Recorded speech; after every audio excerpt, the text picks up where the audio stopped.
പൂർണ്ണമായിട്ട് ഇത് ഇത്രയും നേരം പതിച്ച് ഇന്ന് രാവിലെ ഒരു 7 കൂടിയാണ്. പിന്നെ ഇന്നലെ വൈകിട്ട് ഞങ്ങൾ ഇതിൻ്റെ ഭിത്തിയെല്ലാം ഇടിഞ്ഞു പോരുന്ന പോലെയൊക്കെ ഞങ്ങൾക്ക് ശബ്ദമൊക്കെ കേട്ടപ്പോഴത്തേനും ഞങ്ങൾ ഇവിടുന്ന് അപ്പുറത്തെ വീട്ടിലോട്ട് മാറിയായിരുന്നു. അത് കഴിഞ്ഞ് ഇന്ന് രാവിലെയാണിത് ഇടിഞ്ഞ് താഴെ പോയത്. എന്തെങ്കിലും തകരാറ് സംഭവിച്ചിരിക്കുമായിരുന്നോ വീടിന്? നിങ്ങളുടെ വീട് നമുക്കിവിടെ വെള്ളം കയറുന്നതാണ്.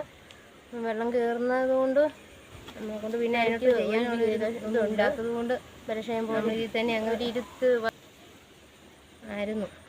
ബന്ധപ്പെട്ട അധികാരികളെല്ലാം അറിയിച്ചോ നിങ്ങളത്? വില്ലേജ് ഓഫീസർ വന്നിട്ടുണ്ട്. അപ്പം സാറ് വന്ന് എന്തെങ്കിലും സഹായം ചെയ്യാമെന്ന് പറഞ്ഞിട്ടുണ്ട്.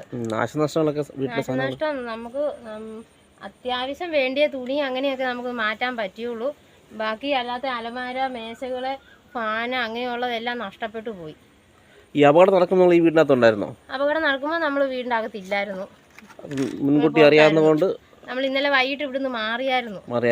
ഒരു സംശയം ഉണ്ടായിരുന്നു വീഴുമെന്നല്ലേ? ആരൊക്കെയുണ്ട് വീട്ടില്?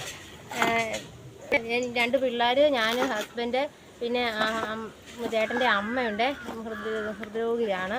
അപ്പം ഒരു ചേട്ടൻ്റെ ഒരു അപ്പച്ചിയുണ്ട്, 88 വയസ്സായതാണ്, കിടപ്പാണ്. അപ്പോൾ ഇവരെയൊന്നും കൊണ്ട് നമുക്ക് മുമ്പ് എങ്ങും പോകാനുള്ളൊരു വീടോ ഒന്നുമില്ല. ഇപ്പം